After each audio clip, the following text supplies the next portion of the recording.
मैंने आपको फोन किया है फिर उधर से ऑल पेंशन स्कीम को लागू करो, लागू करो, ऑल पेंशन स्कीम को लागू करो, लागू करो, ऑल पेंशन स्कीम को लागू करो, लागू करो। मैं आप तमाम मीडिया हजरात का शुक्रिया अदा करते हैं कि आप हमारे इस शॉर्ट नोटिस पे हमारे इस प्रेस कॉन्फ्रेंस की कवरेज देने के लिए तशरीफ़ लाए। तो उसके बाद मैं अब अपनी टीम की तरफ से ज़िला करगिल के तमाम NPS एम्प्लॉइज़ और डिस्ट्रिक्ट लेह के तमाम NPS एम्प्लॉइज़ को अस्सलाम वालेकुम व जुलै। तो आज हमारी इस प्रेस कॉन्फ्रेंस का मकसद ये है कि पिछले दिन यानी 11 तारीख को TFC ग्राउंड में हमारे मुख्तलिफ महकमों से आए हुए सरकारी मुलाजिमीन जो NPS के दायरे में आते थे, उनके रिप्रेजेंटेटिव्स वहाँ पे आके हमारे NPS के बेनिफिट्स और इसके नुकसानात के बारे में तफसीली वहाँ पे डिस्कशन की गई। तो उसमें हमें ये पता चला कि NPS जो 2010 से जम्मू कश्मीर में लागू की गई है, जिसका रूल 2003 में गवर्नमेंट ऑफ इंडिया ने अडॉप्ट किया था और 2004 से सेंट्रल गवर्नमेंट एम्प्लॉयज़ के लिए लागू की गई थी। 2010 में जम्मू कश्मीर और लद्दाख के एम्प्लॉयज़ के ऊपर ये NPS का जो स्कीम जो था ये लागू किया गया था। उसके अंदर क्या नुकसानात है और क्या फ़ायदे हैं एम्प्लॉयज़ के लिए, उस पर बहस करने के बाद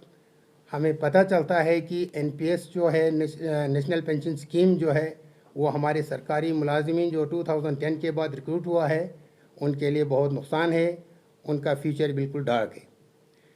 तो इसको मद्देनज़र रखते हुए तमाम लोगों ने ये फ़ैसला लिया कि हम इस NPS के ख़िलाफ़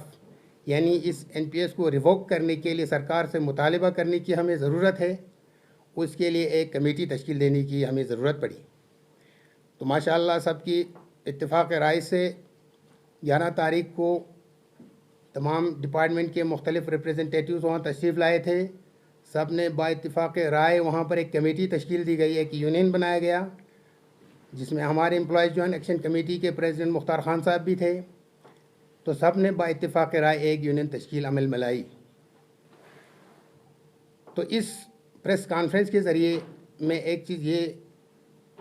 हमारे NPS एम्प्लॉयज़ जो ज़िला करगिल के अंदर है उन तक पहुंचाना चाहता हूं कि अब हमने एक प्लेटफॉर्म तैयार की है। यानी NPS जो नेशनल पेंशन स्कीम के तहत इसकी दायरे में जो मुलाजिम आते हैं, आप लोगों के लिए हमने एक प्लेटफॉर्म तैयार किया है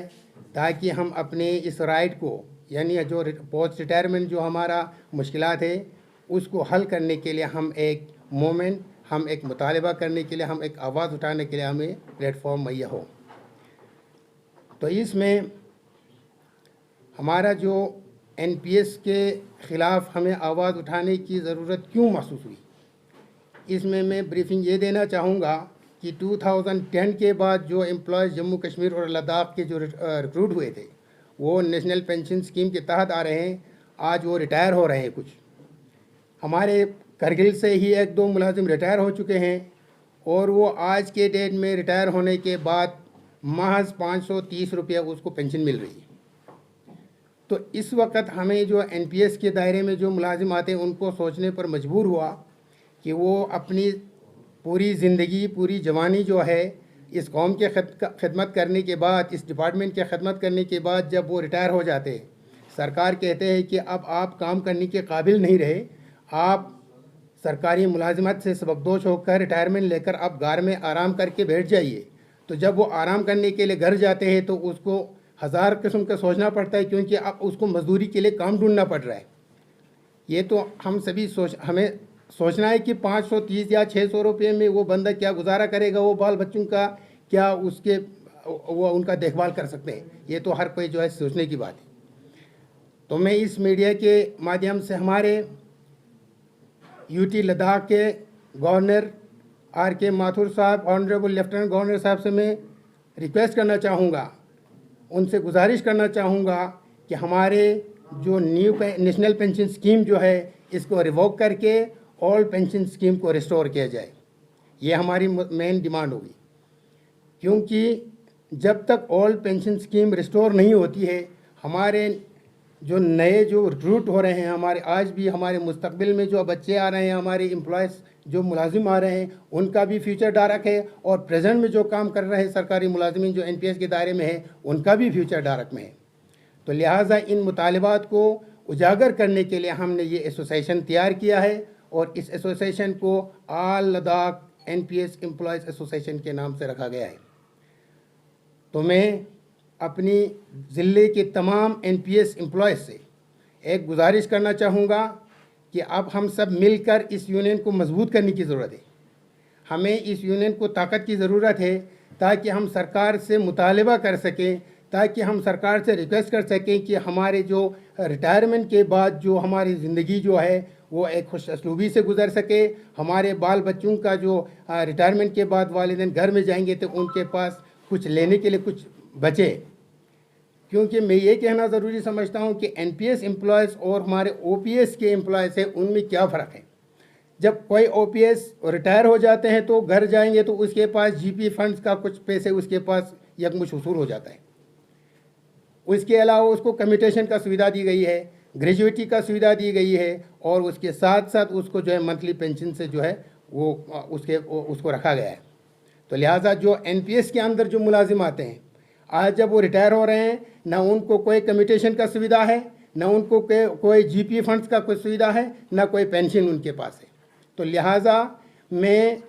आप मीडिया के माध्यम से तमाम एनपीएस एम्प्लॉयज़ को ये बावर कराना चाहता हूँ कि अब हमें उठने की ज़रूरत है। अब हमें ख्वाब गफलत से उठकर अपनी ज़िंदगी जो है वो रिटायरमेंट के बाद हम कैसे गुजारेंगे, तो उसके बारे में सोचने की ज़रूरत है। तो इसीलिए हमारा ये प्रेस कॉन्फ्रेंस का जो हमारा मकसद यही था मेन, कि एनपीएस को जो है वो ओपीएस में यानी रेस्टोरेशन कर दी जाए, ताकि हमारे मुलाजिमीन और हमारे आने वाले मुस्तकबिल जो हमारे बच्चे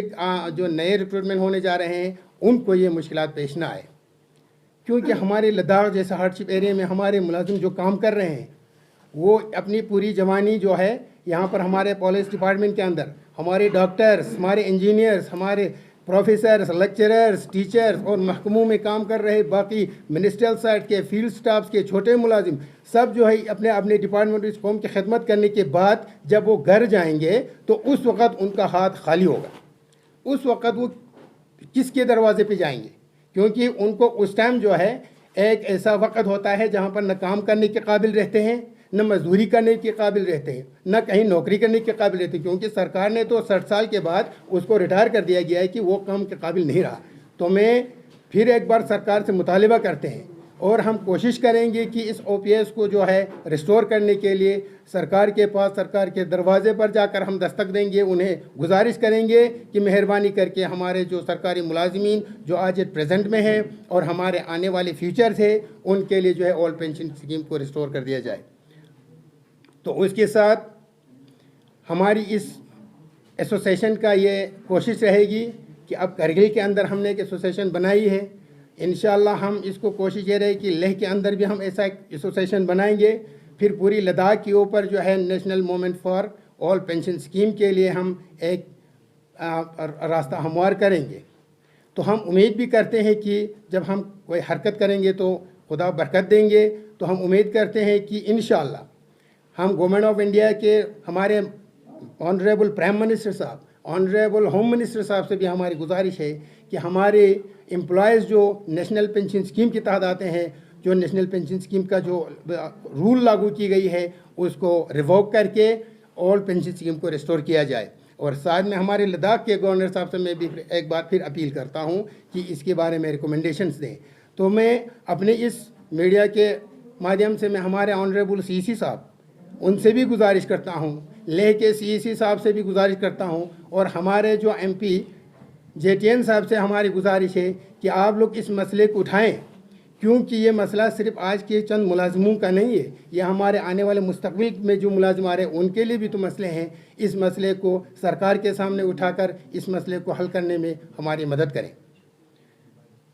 तो बाकी इसके अलावा हमारा ये जो एसोसिएशन, ये जो यूनियन जो काम करेगा,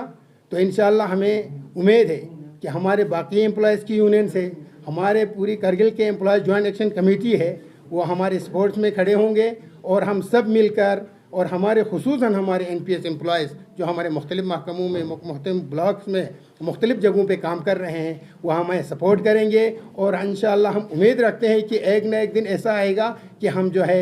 हम अपनी कामयाबी के कदम चूमेंगे। और हमारी जो इस वक्त रिटायरमेंट का जब मौका आ जाता है तो मुलाजिम जो है 10 बार सोचना पड़ता है उसको कि कल जब रिटायर होंगे तो मेरा तनख्वाह भी बंद होगा, पेंशन भी नहीं होगी, कम्यूटेशन भी नहीं होगी, GPF भी हमारे साथ नहीं होगी, तो लिहाजा हम क्या करेंगे, 10 बार सोचने पर मजबूर हो रहे हैं। तो लिहाजा हमें उम्मीद है और हम बिल्कुल उम्मीद के साथ ये कह रहे हैं कि इंशाअल्लाह एक न एक दिन हम लोग कामयाब होंगे और यकीन कामयाब होंगे। इस